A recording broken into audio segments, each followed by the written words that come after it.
डरावनी कहानियों के लिए हमारे चैनल को सब्सक्राइब करें और नए वीडियो की नोटिफिकेशन पाने के लिए बेल आइकन को ज़रूर दबाएं। विजयनगर में राजा विजयसेन का राज हुआ करता था। यह बात आज से 9000 वर्ष पूर्व की है। विजयसेन अत्यंत उदार तथा प्रजावत्सल राजा थे। अनेक राज्यों के राजा भी उनका आदर करते थे। किसी भी राज्य में उनका कोई शत्रु नहीं था। सभी राज्य आपस में अनेक प्रेम के साथ रहते थे। उदार होने के साथ साथ महाराज युद्ध में भी निपुण थे। कोई राजा या देवता भी उन्हें नहीं हरा सकते थे, परंतु उनके प्राण को खतरा था। किससे ये नहीं मालूम, परंतु महल में इस बात की चर्चा सब करते थे।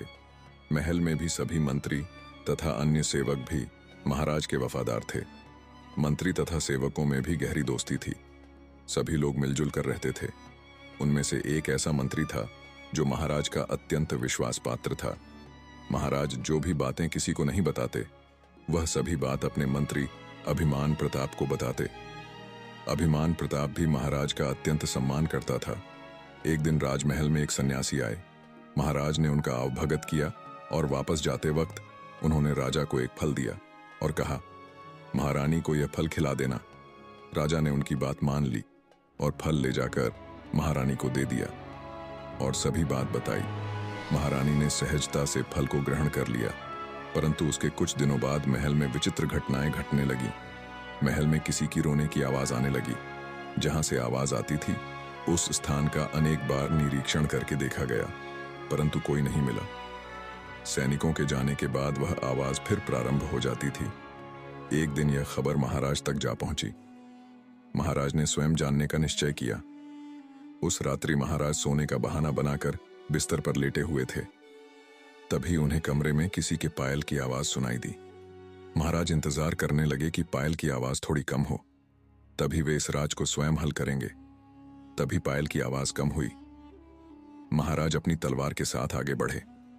महाराज दीवारों से छिपकर आगे बढ़ रहे थे कि अचानक अंधेरा होने से उनके हाथों से दीवार पर लगी सिंह की आकृति का पुतला जमीन पर गिर गया तथा आवाज होने के कारण वह आकृति अदृश्य हो गई और वहां कुछ सैनिक मशाल लिए आ पहुंचे। राजा ने उस तरफ की सुरक्षा और कड़ी करने को कही और अपने विश्राम कक्ष में चले गए। अगली सुबह मंत्री अभिमान प्रताप राजा से मिले और राजा को नए महल का स्थान बताया। यह महल राजा अपनी रानी के लिए बनवा रहे थे। राजा ने मंत्री को एक बार उस स्थान का निरीक्षण करने के लिए भेजा और उनके साथ कुछ सैनिकों को भी भेजा। मंत्री उस स्थान पर गए और अच्छे से उस स्थान का निरीक्षण किया और सभी सैनिकों को वापस चलने की आज्ञा दी। सभी सैनिक अपने घोड़ों पर सवार थे और आगे बढ़ रहे थे। जिस रास्ते से उन्हें महल जाना था उस रास्ते में एक खाई पड़ती थी, इसलिए सभी सैनिक अत्यंत सावधानी से आगे बढ़ रहे थे कि अचानक एक चक्रवात आया और सभी सैनिक तथा मंत्री को खाई में पटक दिया। खाई में गिरने से पूर्व मंत्री ने एक औरत को देखा जो एक तरफ खड़ी होकर यह दृश्य देख रही थी, जिसका चेहरा उसके साड़ी से ढका हुआ था। चक्रवात के कारण सभी सैनिक खाई में जा गिरे। खाई में गिरने से सभी सैनिकों की मृत्यु हो गई, परंतु ईश्वर के चमत्कार ने मंत्री अभिमान प्रताप को बचा लिया। खाई में गिरते समय मंत्री ने एक चट्टान से लगे वृक्ष की शाखा को पकड़ लिया और कड़ी मेहनत करके ऊपर तक आए। महल में यह सूचना राजा को प्राप्त हुई तो राजा अत्यंत दुखी हुए और फौरन उस स्थान पर पहुंचे जहां पर आकर उन्होंने मंत्री को जीवित देखा। तब वे अत्यंत प्रसन्न हुए। महल में जाकर मंत्री ने उस घटना के बारे में महाराज से कहा और उस औरत का भी जिक्र किया जो वहां खड़ी थी। अब महाराज ने भी उस रात की बातें मंत्री को बताई तो मंत्री ने कहा, शायद यह वही स्त्री है जो आपने देखी थी। अब राजा की मुश्किलें बढ़ने लगीं कि अपने राज्य की वह कैसे सुरक्षा करें और उसे कैसे पकड़े। उस दिन राजा को पूरे दिन इसकी चिंता सता रही थी और वे इसका हल ढूंढने में लगे रहे। रात्रि के समय भी महाराज को नींद नहीं आई और वे इसका हल ढूंढने में लगे रहे। वह अपने बिस्तर पर आंखें बंद करके उस बारे में सोच रहे थे कि अचानक उन्हें किसी की पायल की आवाज अपने कमरे में सुनी और उन्होंने सोने का नाटक बनाया। आज राजा सावधान थे, तभी आवाज दूर जाने लगी। तब राजा ने अपनी आंखें खोली और देखा कि रानी कक्ष में नहीं है।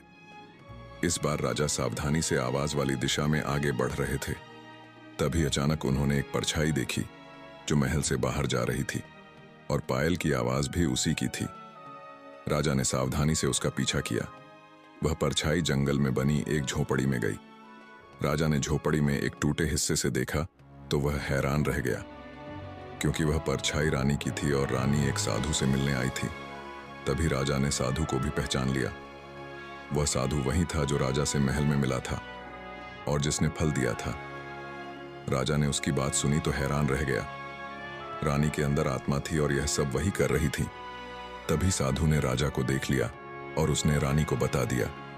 रानी तुरंत अदृश्य हो गई और राजा ने फौरन जाकर साधु को पकड़ लिया और सिपाहियों को बुलाने के लिए एक यंत्र से ध्वनि संकेत किया, जिसे सुनकर फौरन सैनिकों की एक टुकड़ी जंगल में तलाशने के लिए गई और कुछ समय बाद राजा के पास पहुंच गई।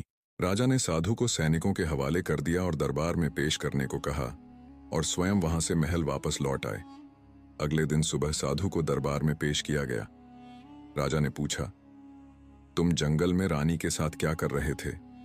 तब साधु एक भयानक रूप धारण कर लेता है और कहता है, तुम सब मारे जाओगे, और अदृश्य हो जाता है।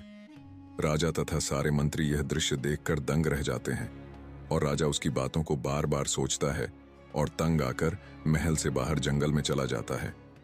चलते चलते उसे गुफा नजर आती है जिसमें रोशनी दिखाई देती है, इसलिए राजा वहां जाता है। अंदर जाकर वह देखता है कि चारों तरफ मसाले जल रही है और बीच में एक व्यक्ति बैठा है और शायद मंत्र का जाप कर रहा है। राजा वहीं उसके पास बैठ जाता है और उसकी तरफ देखता है।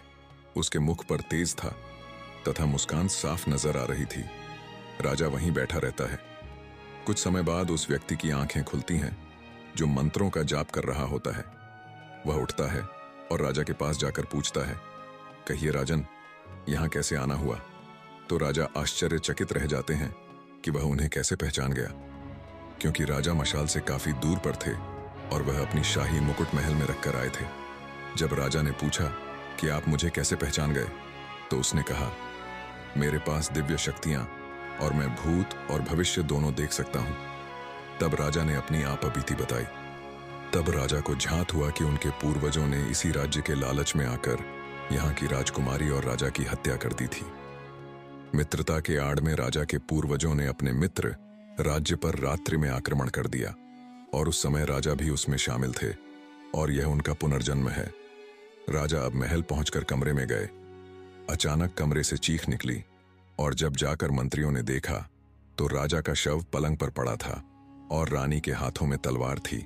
जब रानी को सभी मंत्रियों ने देखा तो वह एक भयानक डायन में बदल गई और वहां उपस्थित सभी मंत्रियों को मारने लगी। अभिमान प्रताप ने देखा राजा की सांसें चल रही हैं तो चुपके से राजा के पास पहुंचा और उनकी मदद करनी चाही, पर राजा ने मना किया और एक पत्र दिया और वहां से राज्य छोड़कर जाने को कह दिया। पहले तो मंत्री नहीं माना, पर राजा ने सौगंध दी और पत्र को बाद में पढ़ने को कहा। मंत्री फौरन वहां से निकला और बाकी सभी मंत्री सिपाहियों को चलने को कहा। तभी अचानक महल की दीवार हिलने लगी। यह महल राजा से जुड़ा हुआ था जो उनके मरने पर नष्ट होने लगा। सभी लोगों ने राज्य छोड़ दिया। उस डायर ने रास्तों में सभी मंत्रियों तथा सैनिकों को मार दिया, परंतु अभिमान प्रताप भागने में कामयाब रहा। वह राज्य से बाहर निकल चुका था और सुरक्षित था। राजा के मरने के बाद पूरा राज्य धरती में समा गया। वह डायन अभिमान प्रताप को न मार सकी, इसलिए उसे मुक्ति नहीं मिली। आज भी वह अभिमान प्रताप की प्रतीक्षा करती है, जबकि अभिमान प्रताप की मौत उस घटना के 20 वर्ष बीतने पर हो चुकी थी। कई बार हमें यह लगता है कि आप अपने अतीत से भाग सकते हैं, परंतु आपका अतीत सदैव आपके साथ होता है, जो समय समय पर आपको स्मरण होते रहता है। कहानियां समाप्त तो हो जाती हैं, परंतु कभी कभी ये फिर से किसी के साथ घटने लगती हैं। मैं आपका दोस्त मिलता हूं एक नए कहानी के साथ, और तब के लिए आप अपना ख्याल रखें, क्योंकि कहीं आपका अतीत भी तो कोई नई कहानी नहीं ना लिख रहा है आपके लिए।